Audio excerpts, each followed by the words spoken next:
We are back on another episode of The Source. What a disappointing night last night, man. So many games lined up. I thought we were going to kill it. Picks went 3-3. I know a lot of you lost a unit or two. We're going to get it back tonight. Let's dive right in. I think we got seven games tonight. Let's run through them.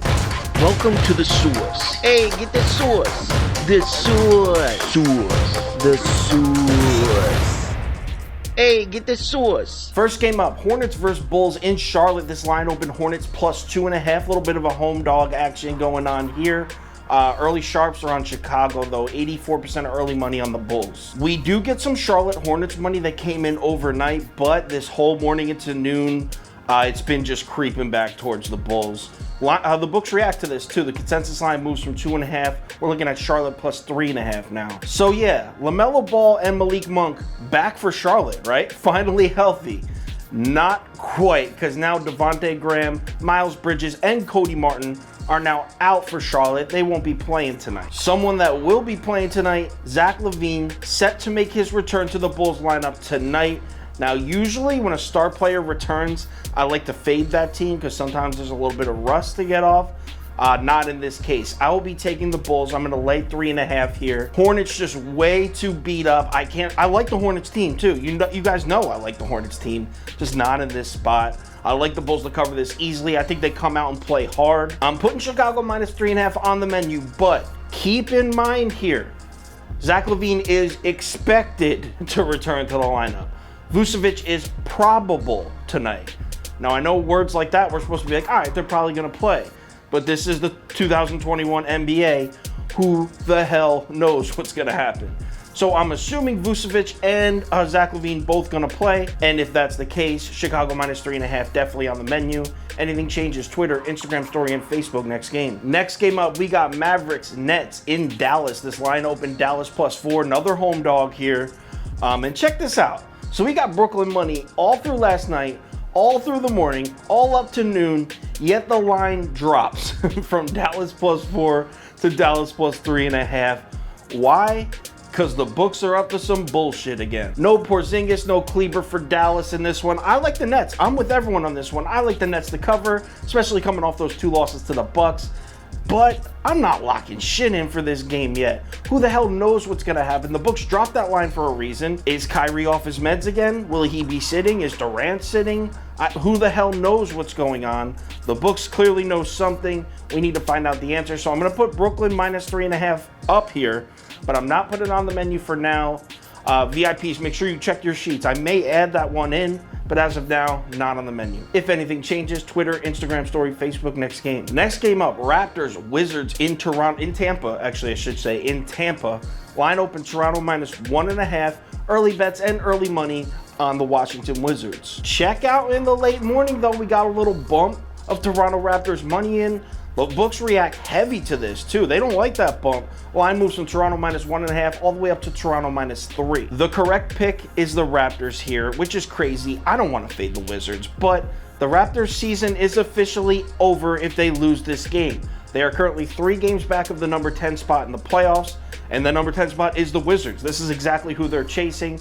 They've never needed a game more. Washington, on the other hand, just played a huge game that came down to the wire in Milwaukee last night. Heartbreaking loss. They hopped on a late flight all the way down to Tampa. They're holding 3 games in the standings. They don't need this game nearly as much as the Raptors do. They can afford to rest a couple guys and still be in pretty good shape here. Hachimura's out. He won't be playing. So I will take Toronto minus 3. I will throw it on the menu. I'm not completely crazy about it. I really am not comfortable fading the Wizards right now. But I mean, look at the schedule. Look at the injury. This is the correct pick. Raptors minus 3 on the menu. Anything changes, Twitter, Instagram story, and Facebook next game. Next game up, Pacers, Hawks in Indiana. Line open, Pacers getting 5. Another home dog, Pacers plus 5. Early bets and money all over the Hawks. Consensus line would move from Indiana plus 5 up to Indiana plus 6. And check it out, when it hits 6, now we see some Indiana money start to come in. There are some people out there that like the Pacers in this matchup. I know everyone's gonna hate it, but I kind of like the Pacers here. I kind of like Indiana getting 6 points at home, coming off an embarrassing loss to the Kings, which was also at home last night. Hawks, on the other hand, they just played in Atlanta last night against the Suns, a really hard-fought game, which they won. They played great. Late night flight to Indianapolis. They no longer need this game. The Pacers need this game. Hawks don't need it as much. Pacers play great defense against the three. The Hawks are going to really need big offensive games from John Collins and Clint Capella, which is not their usual recipe for success. They usually don't rely on those two guys to score. They're going to both have to step up, or at least one of them step up in a big way. Disclaimer, I want Brogdon, Jeremy Lamb, and Sumner all to play. They're all listed as questionable. If all three of those don't play for the Pacers, then I'm probably going to switch teams and end up picking the Hawks. VIPs, make sure you check your menus closely for that. Don't worry, if I pick the Pacers, I will keep it way down low on the ticket because I know you're all going to hate that. So, if anything, right now, Pacers +6, but we'll see. Depends on injury reports. Anything changes, Twitter, Instagram story, and Facebook next game. Next up, we got the Detroit Pistons versus Grizzlies in Detroit. Line open Detroit +10. Early bets and money actually pretty close to even in this one. Check this out. So early morning, money leans towards the Grizzlies. No line movement. Still Detroit +10. Later into the morning, closer to noon, money swings back towards the Pistons. Consensus line drops from Detroit +10 down to Detroit +9. Do the books like the Pistons here? Is that what I'm seeing? I don't care who the books like in this game. I like the Grizzlies a lot. I know that the Pistons played pretty well the other night against Charlotte, right? They only lost by 3. They covered. So people are like, wow, at home they could cover 9. These guys play hard. Even without Jeremy Grant and Plumlee and Ellington and those guys, Pistons can still cover this. Yeah, the reason they covered in Charlotte was because Hamidou Diallo dropped 35 points. And guess what? He's out for this game. So just pluck another one off of the Pistons lineup and throw it onto the injury report for this game. This is crazy. Memphis does not have the luxury of taking it easy tonight because they're on a back-to-back or resting some guys. They can't. They are battling with Golden State for that 8 spot. For those who don't know, the 8 spot plays the 7 in the first play-in game to go directly in. If you're in the 9, you got to win 2 games to get into the playoffs. Memphis -9, lock it in. Throw it on the menu. If anything changes, Twitter, Instagram story, and Facebook next game. Next game up, Warriors versus Thunder in Golden State. This line opened with the Warriors laying 13.5 points at home. And you can see money's on Golden State all through the night, all through the morning. Consensus line eventually moves from Golden State -13.5 up to 14, but hold up.